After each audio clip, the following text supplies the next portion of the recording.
Hello, everybody. So this is your sneak peek, so to speak, of the presentation I'm going to be doing at Professional Beauty this weekend. And this subject is the protection and the repair of the skin barrier function with advanced technologies and ingredients. So first and foremost,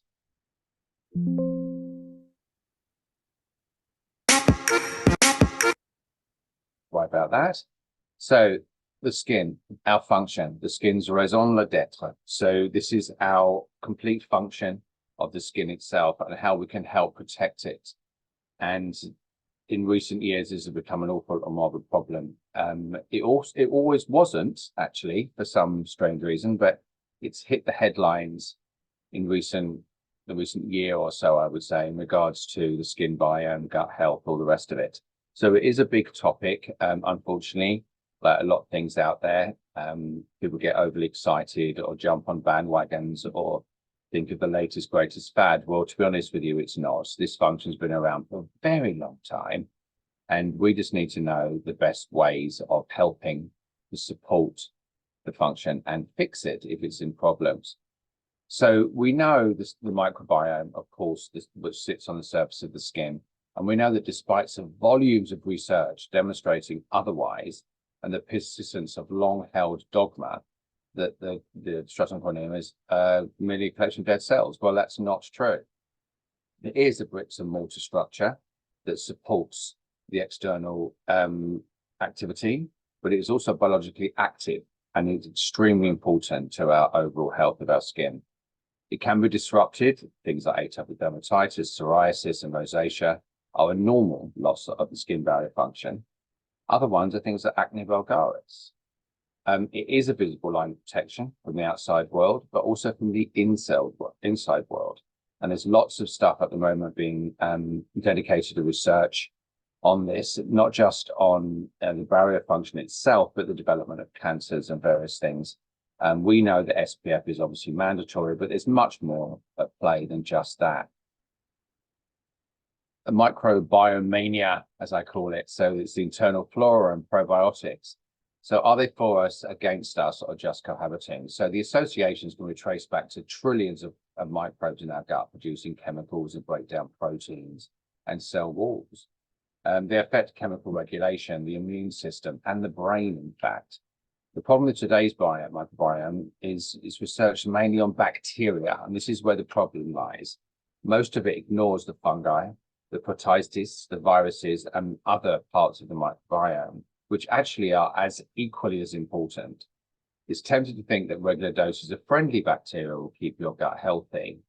The notions explain things like probiotics, yogurts, and supplements, but in recent trials, unfortunately, there's no benefit. It doesn't show any benefit. There are several reasons for this, though. Some suppliers may use bacteria that are dead. Others don't put the right mix in, and that's from the University of California. Even well-made probiotics is unlikely to survive the enzyme that kill microbiomes traversing through our bodies. 3 other studies did find some changes to the abundance of certain bacteria. Because of poor design, no conclusions can be drawn. So once again, we're seeing adverts thrown at us all the time with drinking this and taking that and all the rest of it. Our gut health is extremely important, but it definitely doesn't start with just taking a drink and then going out and eating random foods and process this and process that. It's just not going to work. So we are looking at this as an individual case-by-case basis. It isn't one stop shop here with everyone individually. So if we're looking at someone with a compromised skin barrier, we step back and try and work out why they have that barrier problem. Is it down to food? Is it down to sun? Is it down to, allergic reaction to certain things, overstimulatory products? There's quite a few different things that are going, but when you tick box them, you can pretty much figure out to a certain degree where you're going with it or how you can kind of help. So the gut is, of course, very important, but please don't think that just taking a little yogurt every day or a little drink every day is going to turn it back to being normal, because it absolutely won't. So the barrier is extremely important to life. So it protects us from external threats such as infectious agents, chemicals, systemic toxicity, and allergens. We get that every single day just walking the streets. Internally, the skin helps to maintain a homeostasis and to protect from enhanced water loss from the body. So that's 9 times out of 10 what we're looking at when we're getting systemic visual of dry, dead, looking more so, irritated, oversensitized, flushing. There's a lot of those things. Both of these are life-saving qualities, of course. So since ancient times, a well-hydrated skin texture has been treasured. In addition, featuring bathing in milk as the ultimate luxury to secure soft and moisturizing skin. So everybody has always wanted, since the millennia, going back millennium, I should say, of having this glow, hydrated, youthful looking skin. I think what happened in our world is we spent so much time in the last few years jumping on the toxins and the fillers and the peels and the more aggressive and dramatic protocols, which the toxin and filler thing do nothing to restore skin health. The others can actually break that down and cause far more problems than they're making. So what we're doing now is we've kind of done a 180 on this and starting to realize that there is so much more that we need to do that can help this. So like the more superficial, shorter time frames between each treatment, rather than doing everything aggressively and stripping this and then hoping it will get back, and then using random product lines that are giving you occlusive products that sit on the surface of the skin to give the illusion of hydrated skin, when of course that isn't the truth at all. Life on Earth would not be possible. She's talking too much, that woman. So the interior of the corneocytes consists of mainly keratin filaments, aggregated and filaggrin proteins. So we'll get to that in a second. So this is like the structural part of the skin support network. And here it is. So they are sitting between the cells. So what they are is a protein that organize the barrier. So the natural moisturizing factor, or the NMF, which we all know, is a substance highly important for hydration in the stratum corneum to maintain that hydration. So there are lots of things within the natural moisturizing factor we need to maintain and support, and it gets stripped very, very easily. So it's been documented that an impaired barrier function leads to upregulation of certain interleukins, so which again influence the amount of natural moisturizing factor. And you can see that the interleukins, where they actually are there, where they're actually supporting the skin cells and making sure that it has the perfect environment or ecosystem to be maintained and to support, and to make sure that the contraction of those cells that are sitting topically are contracted. They're not overly exfoliating or consistently exfoliating. And if that is the case, then we need to address that. And it's not particularly difficult to actually do that, to be absolutely honest with you. We just got to stop everything we are doing for a while. And of course, lipids. So we know we love a lipid. They do so many things. They're fascinating to me, in actual fact, how they work, but also, you know, they are the extracellular cement. They are the support that sits around each and every cell. They contain all sorts of lovely things in support of our day-to-day function. They also stop anything from coming in through the skin. So they are huge, huge protection. However, when they are impaired in any way, shape, or form, that's when we get the irritated. So back in the day, we always had sensitive skin, right? But we know that doesn't exist. It's irritated skin. So the skin has become irritated because the lipid is breaking down for whatever reason that may be. Think of it like if you very lightly scratched yourself and then you put a cream on and it starts to sting. That basically means that barrier has been compromised and the lipids are allowing it through because they're not there. And it takes a while for them to upregulate again and to get that solid mass that we need for that protection. So understanding, we know that it's got the lipids, the protein, the cells. Its primary function is to protect, of course, from external aggressors.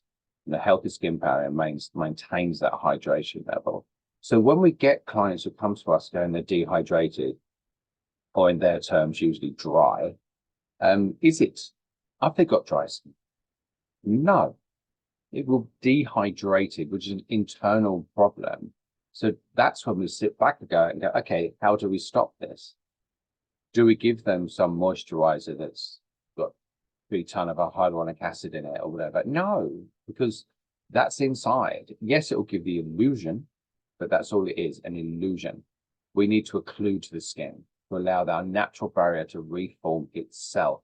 Everything to do with regenerative medicine is all about the reformation or the support or the maintenance of the stuff that's already going on. We can't fake that. We've got to rebuild it and sustain it going forward. And that can't happen with just a random product plonked on top. Common causes, of course, we all know this, environmental factors. So exposure to harsh weather conditions, temperature extremes, wind, low humidity. You tend to get people who get told, usually by doctors actually, that they've got psoriasis or even certain forms of eczema. That's what they've got. Well, in actual fact, a lot of the time it probably isn't. It's because they're in the wind and the rain. People who run, people who walk dogs, people who go on mad walks, however many times a week, and getting battered by the wind, the rain, all the rest of it is absolutely awful. And so rosacea is a big one for that as well. So people saying, I've got rosacea. Well, actually, you haven't. You've got telangiectasia brought on by a major compromised barrier because you've got nothing that's protecting you from the outside world. And in some conditions, it can be technically worse than sun, not quite so much, but nearly, because of the battering you get. We've all done it. We've all walked, when it's been really cold and we come back bright red. Now, what's that saying? The body's going into an inflammatory response. It doesn't like it. So, of course, the number one thing would be SPF. And if it is that kind of weather, then put a scarf around your face to keep it away. UV, we 100% know. Of course, it inherently changed our DNA. We don't like that at all. And then pollution. So the toxins, the pathogens that are floating around us at the moment is absolutely crazy. We can prove that from our lockdown in COVID, where the world healed itself. And then it didn't take long for it to unheal itself when we all came back and didn't learn anything from it. But it's everywhere. For those of you who work in London or in a city, you know what it's like. You come home at the end of the day and there's black under your fingernails. I don't want to be gross, but if you blow your nose, it's usually rather unnatural color. And that's all the things we've been breathing in. So our antioxidants become extremely important in that one. So lifestyle habits. So we get this every day, don't we, because of social media and TikTok and all the rest of it. It's that over exfoliation. I do hear quite regularly that people are told they need to exfoliate, every day with a mechanical exfoliant. These crazy balls of crystal that rip the skin. I've seen it under a magnifying microscope. It's crazy. It literally is like hundreds of thousands of cuts across the skin. That has compromised the barrier. Effective use is harsh skin products. So we're looking at aggressive things that aren't necessarily needed, like lots and lots of retinol, too high doses of retinol used too often, toners that've got alcohol, anything that strips. A lot of acneic clients, and for no fault of their own, will go to Boots or wherever and buy products related to that, and they will always be stripping. So that's stripping the oils, the natural oils. And of course, dietary is very, very important. So we need to make sure that we have as many of those essential vitamins that are necessary. So vitamin A, vitamin C, vitamin E, and actually vitamin D. Medical conditions. So of course, we have things like eczema, psoriasis, and rosacea, and various forms of dermatitis. Will absolutely damage the skin barrier. Coming alongside that would be medications that you would possibly use within those things. So retinol is not quite so much, because one of the things that retinol actually does, it thickens the epidermal tissue, so that can be not quite so bad, unless it's they're not all created equal, as we know. But it's more of like the topical prescriptions, which can actually obviously really dehydrate the skin And if that is the case and they're on them, it usually would be for a relatively short period of time. If it's not, I would like to know why. And that would be a question they would ask their GP or their dermatologist, why they're on this for so long, because the side effects are problematic. When it comes to long-term problems with use of these kind of drugs, especially with steroid, which has been in the news quite recently with steroid withdrawal. And if you're on a steroid for a long period of time, I would wonder why they are doing it, because it makes sense there's going to be a withdrawal because of the basic concept surrounding the drug. The natural aging process, of course, we do decrease in lipid. Our skin does become, our external skin does become thinner and much more fragile. So as we progress through age, we do need to work on trying to restore as much as possible by doing things like mesotherapy is really good, of course, because breaking the skin and planting in. Retinols, absolutely, and good, I mean good HA products that have the different molecular weights that are going to be able to penetrate from the deeper to the middle to the superficial. So in that situation, that makes perfect sense. So in our world, we're working on the deeper, smaller molecular weight HA is going to help kickstart and regenerate our natural forms of HA, as will the medium weight, because we're going to get them in two different parts of the dermis stroke epidermis. And then the high molecular weight will sit superficially to give the illusion to that client that their skin is lovely and glowy. So we literally we've targeted all areas.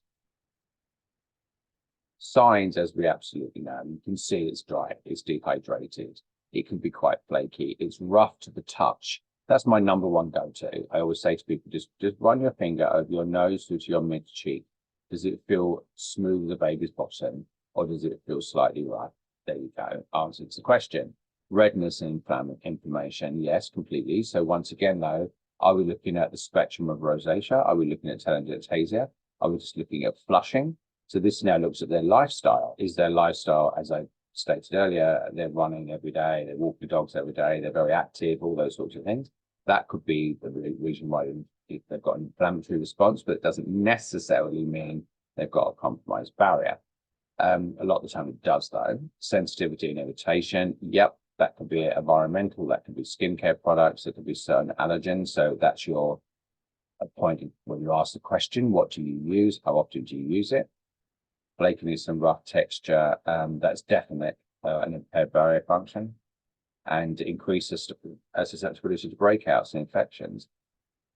A lot of the time people can get acne. So if you see sebaceous acne or comedonal acne, not all the time is that due to hormonal or all the things we usually come up with. That can be literally because our barrier is compromised, which is allowing bacteria in, which is then going to create a spot.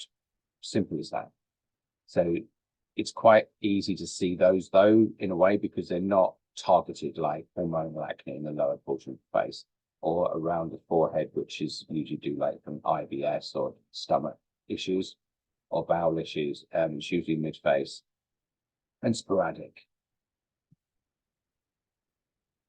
So when you're trying to repair, cleansing is important, but it's not the most important in actual fact, because you don't want to strip in any way. So the mildest cleanest you can possibly have with a balanced pH for around 5.5, which is obviously around the same as the skin, because we don't want to strip and we don't want to add. So we don't want to, at this point, we don't want to add any oily things, because there are cleansers out there that are for compromised barriers and they're absolutely full of oil.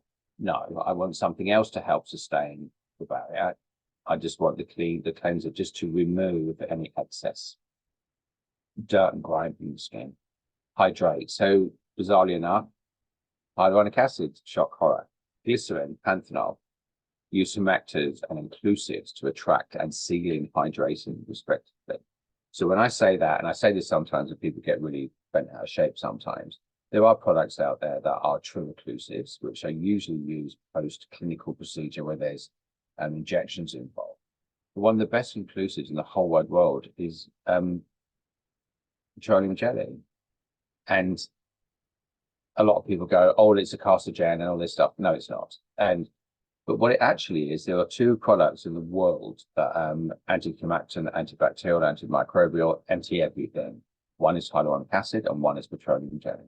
So it's completely pure. It's 1,000,000 years old. It's just the fact it's got that petrol word in the front of it. People get a bit bent out of shape over time. So, but if I see someone who's extremely compromised, that's the first thing I would do. I would say, okay, go and get yourself a bit of some Vaseline. It has to be Vaseline because there are others out on the market that aren't True Blue. And just apply a very thin layer over the skin after you cleanse in the evening. And that will put a protection against your skin and the outside world completely to allow the skin to naturally form underneath. And that's exactly what we're looking for, because at nighttime is when our skin's at its most healing. So, you know, the water loss that goes on during the night is extreme. We're stopping that. They only need to do it for a very short window, maybe, you know, a week, maybe slightly longer, but I cannot tell you the difference in their skin. And it's not rocket science here. We're just literally occluding it, stopping that moisture from being released and allowing the skin to do its job naturally underneath this layer that's been protected. It's the same as if you burn yourself. One thing you're supposed to do after you burn yourself is apply a layer of hyaluronic acid. If you, petroleum jelly. If you don't have that, cling film. Cling film is another occlusive. So it will stop the burn. They do the same thing in hospital. So barrier repair ingredients, so like ceramides, fatty acids, linoleic acid, cholesterol, strengthens and rebuilds. Niacinamide, vitamin B3 we adore. And squalene. So squalene is fabulous. Cheap as chips to buy. Nothing has to be expensive, do you know what I mean? And it's part of our natural moisturizer, in fact. It's very, very oily. And I'd use it myself, absolutely I do. And I use it occasionally. I'll use it if my skin's starting to feel a bit dehydrated or it's giving that illusion that's necessary. So I will swap it out with a retinol. Maybe 3 or 4 times a week. But squalene could almost be considered a similar thing to hyaluronic acid, but it's not as complete as occlusive as hyaluronic acid, petroleum jelly is. So petroleum jelly will be my go-to for extreme. Once it's done, onto squalene for a few weeks to keep it all happy, because obviously the body loves it. It's part of us. You don't need anything that's dedicated to, because when you look on the back of the INCI list, it usually has 8 million other things as well. And we don't want any of that. So obviously steer clear of all harsh chemicals, artificial fragrances, alcohol-based products. That's obvious. Sun protection, 50 always, and patience and consistency. So you've got to repair that barrier. It is a gradual process and it does require patience and consistency. So they do have to carry it on. In most situations though, you will see a difference quite quickly because you are going to superficially protect the skin. So it's going to give an illusion more so to the client that it's getting better, which is great. We're not concerned about that though, but we are looking at that 30-day turnaround, which we all know is completely relevant. And that's when we start to see a difference in any good skin treatment we're doing. So within 30 days, you will absolutely start to see a difference. And then you can readdress as to whether you need to continue with things like a complete occlusive like petroleum jelly, or you can bring it down to a squalene or a product that you may have within your range that is dedicated to that. So the 4 C's with me, it's consultation, it's conversation, clarity, and conclusion. Keep these very clear. You do it anyway, I know you do, but I want to make sure that consultation's done. I'll have that conversation. This is what we have to do. And if you don't follow what I'm telling you, you are going to get the result you need. Not just, I'll do it in clinic and then you go home and use your whatever from Tesco. Be very clear. This will not work unless you do this.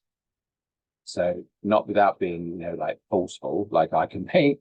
It's like literally this will not happen. And then in conclusion is that once we've done this, we've supported this, your skin will be hopefully back to normal and supported. And now we can go on and maybe treat other conditions that you are looking to have or concerned about.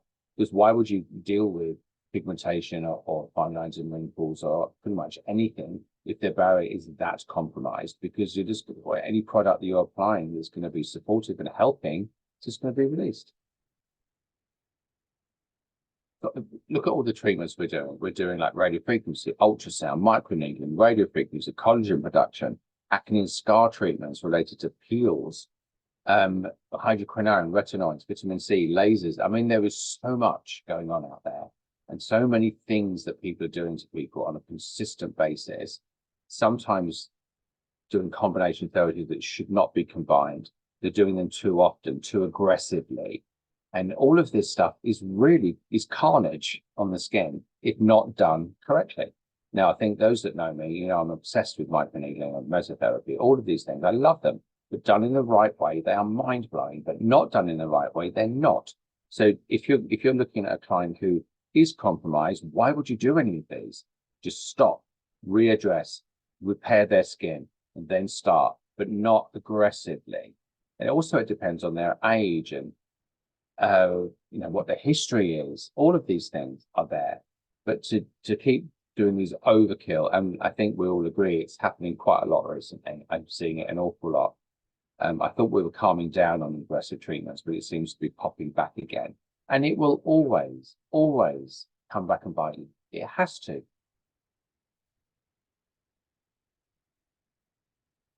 We're also having things like the non-surgical facelifts. I mean, these are a little bit more internal, but they can still have a part to play.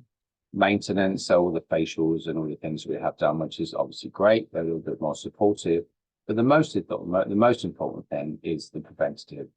So that's the sunscreens, the antioxidants, the retinoids, the non-invasive, occasional treatments to protect the sign of aging and maintain that youthful appearance.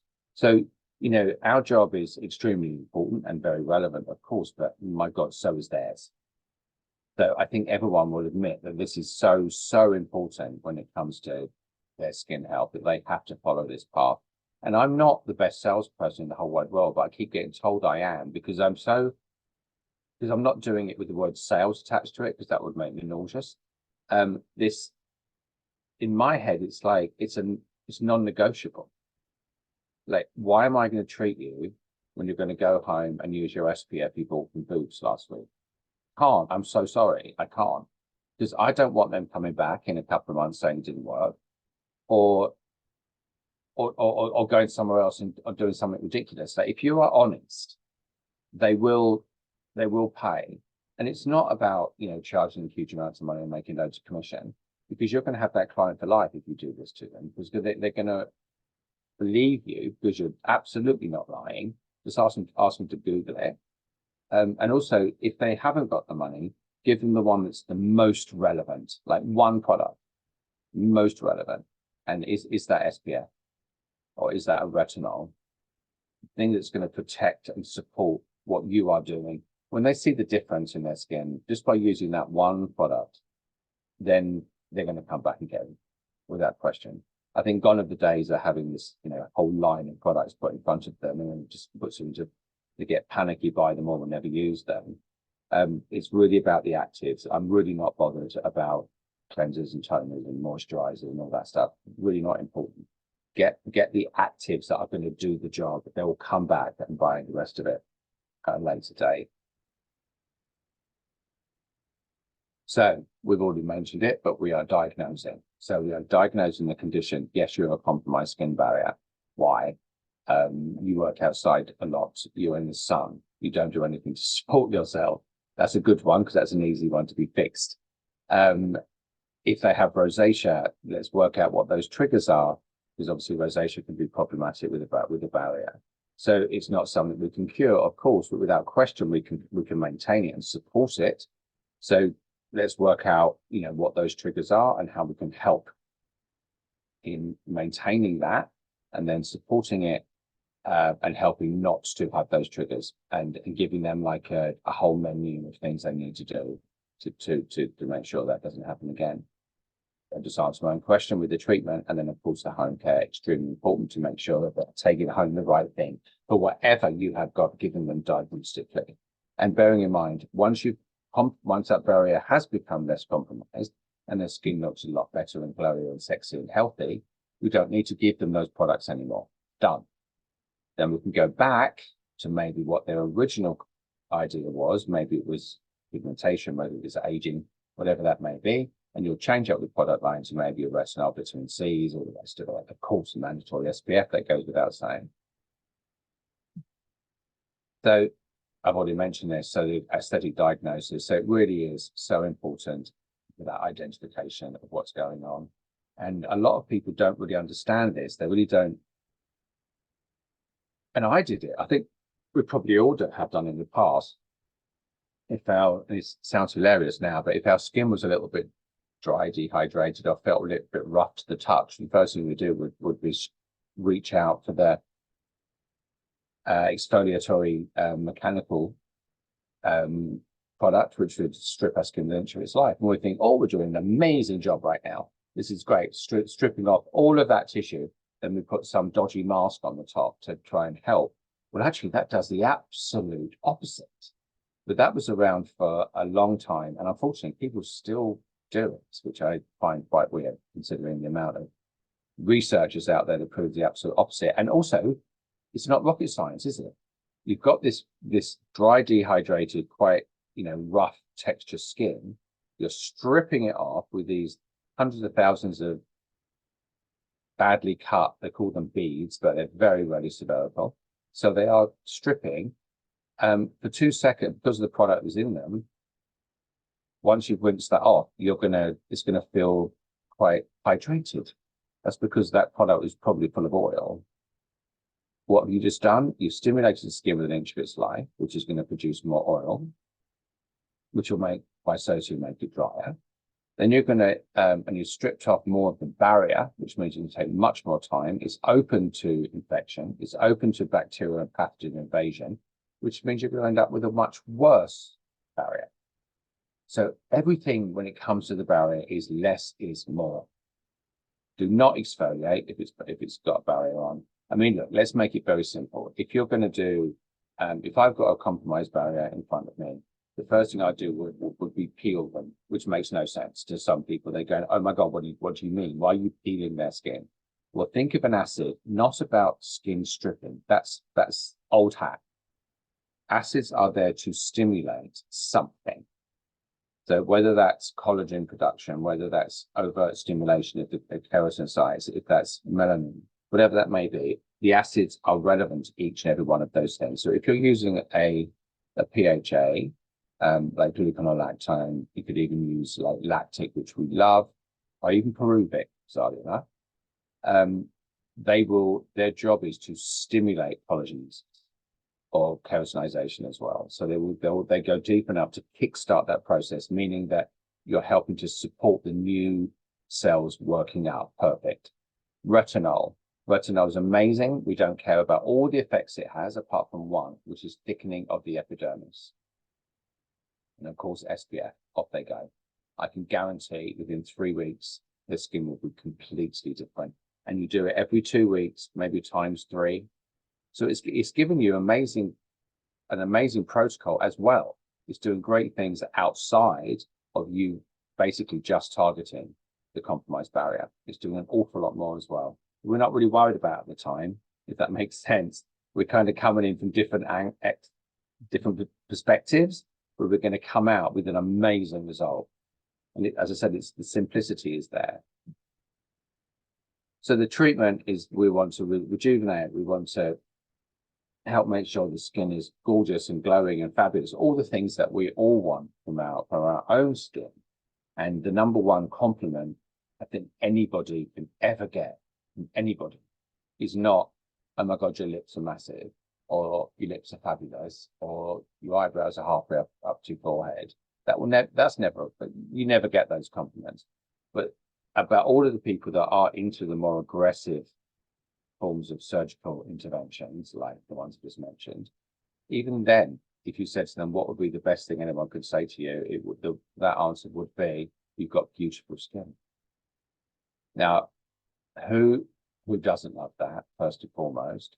But also,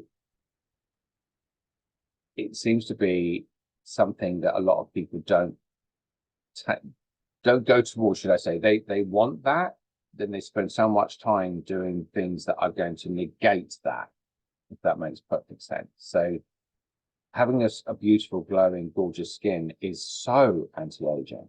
so anti-aging. You could still have those wrinkles there. You can still have, you know, a bit of pigmentation here and there, but people see your whole face. We only see a portion of our own face. Remember, we focus on a single element, which becomes over-focused. And then we're the ones who then have to deal with it and go, well, actually, isn't that bad? But we can look at each other's skin in its entirety. So we won't see the aging thing. We'll just see this glowing, sparkling, beautiful skin. And that's what the end goal for me anyway, in everything I do. So the home care touched on already. So we want to make sure that the effectiveness is maintained, that we're going to prevent external pathogen, and we need to customize it consistently. And complementing professional advice, that's you making sure that whenever they come and see you, how's it going? How's it looking? Even if that, and I love it when this happens. So even if they love a specific product and I'm like, okay, we don't need to give you that anymore. We're going to move on to something else. They're like, oh my God, no, but I love it. I'm like, don't really care. It's down to me. I'm telling you what you need to use now. We've done that. We're done with that one. It's kind of not necessary. Maybe in a few months' time, we may reintroduce it again, but now we're looking at something else. We've dealt with that, what that product does. Let's move on to something else. They look at you like they're crazy because they're like, well, why are you selling it to me? That doesn't make sense. Because back in the day, that would have been the actual case. But you are still selling them something. You're just mixing it up. You know, the old analogy when they used to say skin gets used to something, that's absolutely not true, because it can't. What it does is it's an instant gratification. So all the products back in the day, some of the leading brands too, they were quite oily, or they had a lot of occlusives in them. So of course, it felt great.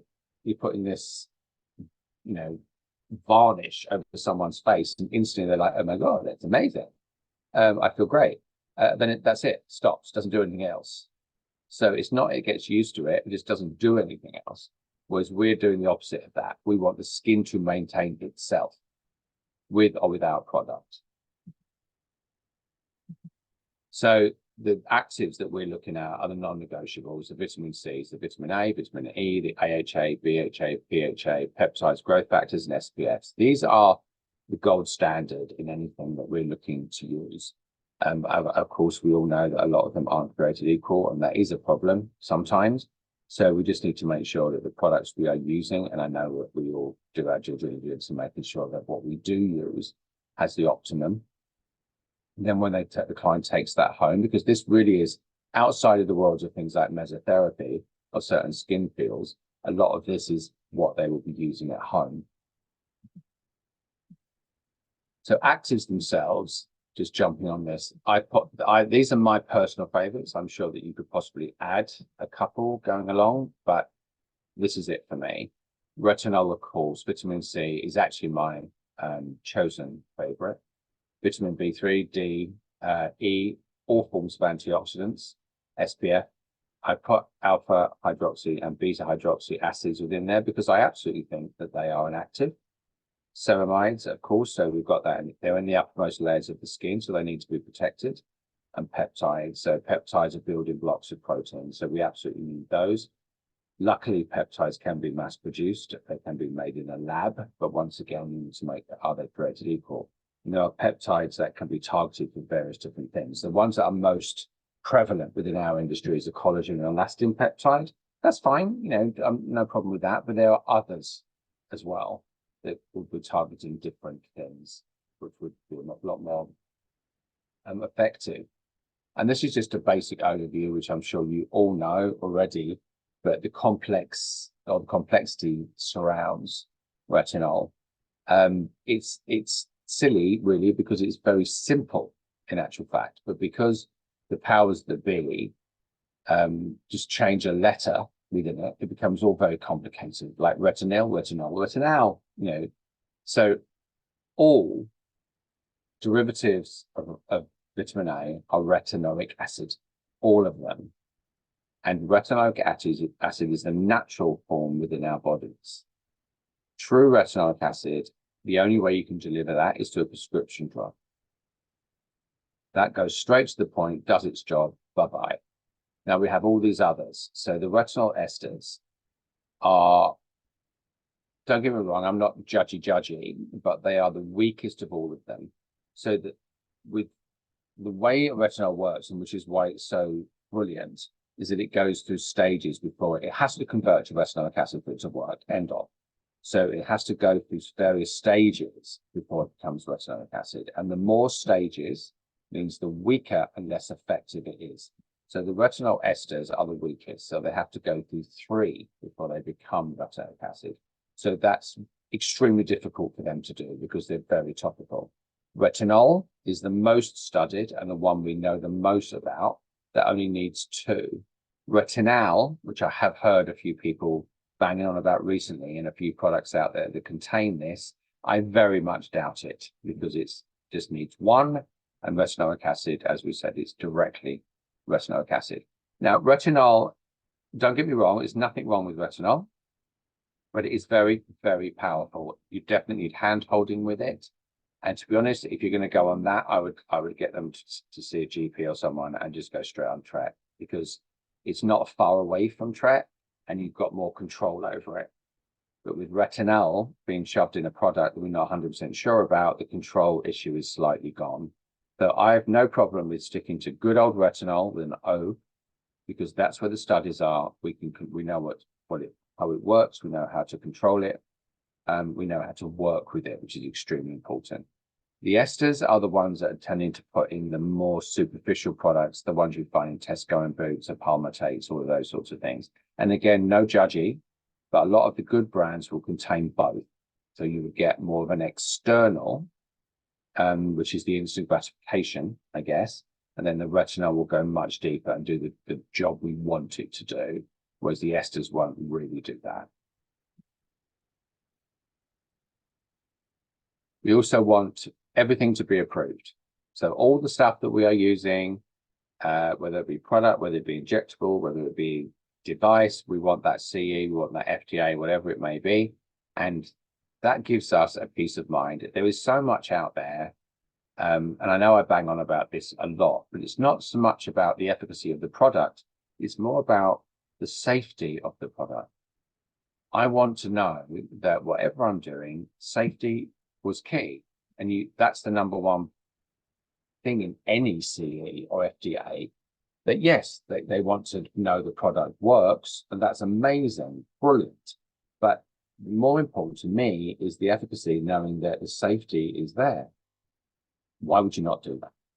You can't just, when you're jumping on a bandwagon and this is the new latest greatest fad, well, prove it. And if you really love your product and what stands behind it, then you would have done that. You would have got all of those approvals. I also asked for white papers. I mean, I have been told that sometimes I can come across as a bit, not aggressive, but, frightening possibly. But, if someone comes to me with like a product, a brand, a device, whatever it may be, I'm never rude. I just say, okay, great. There's no point in you trying to sell this to me yet. Could you just please give me all of the white papers, the trials in vivo and in vitro studies that you have? I would more than welcome and love to read through them all. Then we can have a catch up afterwards. Now, I don't think that that's a bad thing to say, but I have been told that it does come across that way sometimes. But that's my background, I suppose. I wouldn't do anything without them. And if they say they don't have any, then I'd say, unfortunately, I can't. There's nothing I can do until you do. Also, the caveat to that as well would be, I would have also tacked onto that, but please make sure they're not in-house. Because also that means if they're in-house, they're going to lie. I would, you know what I mean? 9 out of 10 people loved it. It was an in-house study. No, it has to be an external study done by a company who don't know who they are, what they're doing. They're just literally studying it. They have no money involved, or whatever that word is, to say one way or the other. So if you get an external studies, then you're laughing, because they're going to be completely unbiased. The signs we know, we've already said: the redness, the rough to touch, rosacea, dry, flaky skin, discolored patches, tightness and irritation, sensitive or inflamed, bacterial, viral, or fungal infections, and eczema. So all of these things are there. Of course they are. And a lot of the people, especially if they've got like fungal, viral, eczema, sensitive, they will jump straight to like eczema, psoriasis. Well, actually, it's not always. That picture in the bottom, Would someone jump on the psoriasis bandwagon? Probably, but it's not. That is literally a compromised barrier. And actually, that's really easy to fix. That's not a difficult one at all. And it's situated. It's not systemic, it's situated. So there's a reason why that's happened. Maybe at some point, we all do things, washing up, washing our hands, washing up, yeah. Picking up something, touching something that may be a bit irritated, or maybe not to one person, but to someone else. There was a lot going on out there. So if you've got true bacterial fungal infections, it's quite obviously different. And if they do have that, then it's something that they need to see their doctor, and especially with viral, they would definitely need to go on an antibiotic or a prescription topical to fix that. But then it doesn't mean to say we've lost that client. We need to support and maintain their skin pre and post these treatments they're having done. So what we're looking out for, we've already mentioned this already. So we're looking out for overwashing, we're looking at overexfoliation, pollution, bad or dry air quality, stress and lack of sleep is another one that can absolutely have a part to play in it. When we get stressed out, sometimes our skin can be a visual of that. For lots of people, actually, for me, if I get really stressed out, I get what people think is conjunctivitis. It's not. My eye just goes red, random, but I just get like a pink eye. Used to call it in America. It goes away after a couple of days, but that's telling me calm down.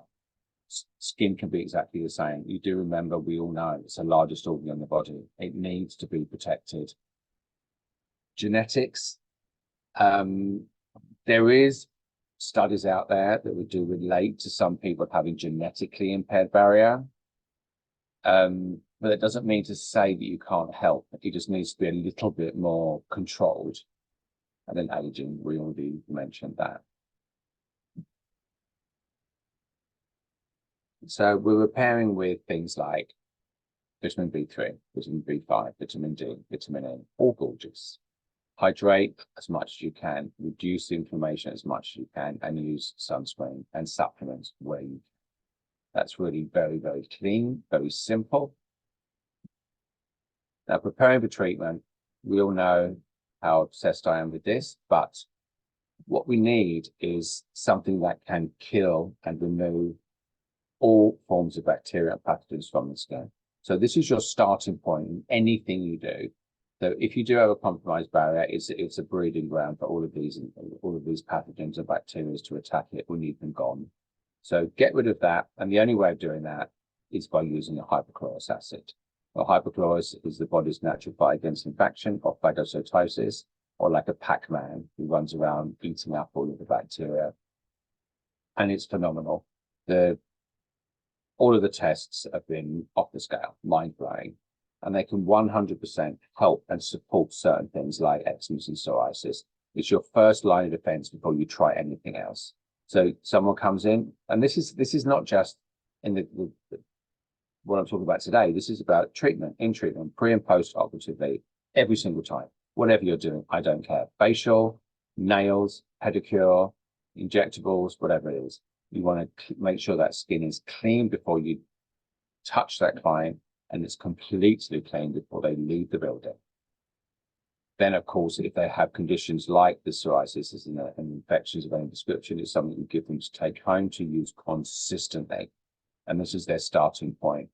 So we know it's naturally responsive. It's part of our body's natural immune system. Phagocytosis is consistent, goes on all the time. The body is fighting pathogen and bacterial damage 24/7. All we are doing is helping and supporting that from an external perspective as well. And with the industry, the world we're in at the moment, we are just attacked left, right, and center with all forms of pathogens. So I want to do as much as I possibly can. You can use this before you apply your moisturizer or before anything else. But I always have a bottle of it in my bag. And if I'm running around London, every now and then, every time I open my bag and I see it, I just spray my face with it. Done, kill everything off. It helps. And even though I don't have bad skin, this has actually helped me. It helps with the glow. It helps with non-irritated. And also it helps with things like other people coughing and sneezing around me. It drives me bonkers because you can spray it into your mouth. All pathogens and all bacteria is negative, isn't it? I've already done that. So we've got 1,000,001 clinical trials related to hypochlorous acid. So we know it works. It's a done deal. And as you know, Hyper25 just got its MRHA. So now it's the only hypochlorous acid that is got MRHA approval, and it can be used on children under 6. So it means that we are looking at the smorgasbord of pathogen or environmental damage or skin damage. So whether you've got compromised skin barrier, older due to lifestyle choices, we also have compromised skin barrier on babies and infants, like cradle cap and all these things. You are now legally and ethically allowed to use this product on a child under the age of 6, which is unheard of. So we're targeting everything we possibly can at the point of source. So we know, everyone knows that a lot of these things are related to pathogen and bacterial issues. What can we do about that? On a child or a baby especially, the last thing you want to do is do anything that's going to sting them. Oh my God, bless their hearts. But I do know people are still using things that are alcohol related or Chlorhexidines and things that are just going to strip and eventually make it worse. And that's no one's fault. It's just that's what was always available, and that's what we're always taught.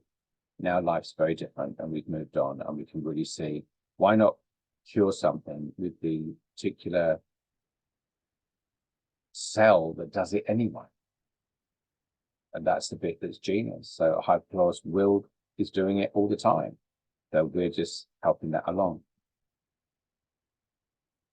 These are crazy before and after. So all of these are transformative. Of course they are. They're mind-blowing. And they are all forms of a compromised barrier, whether it be done through a systemic condition like eczema or psoriasis, sun damage, or through their own just daily lifestyle choices, including, acneic skin as well, and various forms of eczema and psoriasis, cuts and bruises. So we'll go back to that. So we're following everything here. If you see where I'm going with this, whether it's a cut, whether it's a bruise, a scrape, acne, psoriasis, eczema, any of them, all of them are made worse by the barrier compromised, and by sometimes the crazy products that we're using because we're told to, and again by no fault of our own. So we are starting at base reality, remove that bacteria, get rid of those pathogens, rebuild that barrier to where we need it to be supportive. And believe me, every time, pretty much, you'll get a phenomenal result, because it's not complicated. It's just letting our body do it naturally. Lots of great pictures. This you've already joined, so let's not worry about this one. As I said, this is what I will be doing at Professional Beauty on Monday, I believe. So I'm so glad that I could actually give you the first chance to see this presentation, and I hope you enjoyed it. If there's anything you need from me, of course, I'm always here, and just hail with any questions you may have. If any of you are at PB, please come and say hi. It'd be amazing to see you. It's going to be a ridiculously busy show. I'm on a stand that's 90 by 90. I've never been anything that large before, so I've asked for roller skates, but we'll see. And take care of yourselves, and I really hope you enjoyed this, and I'll speak to you and see you all soon.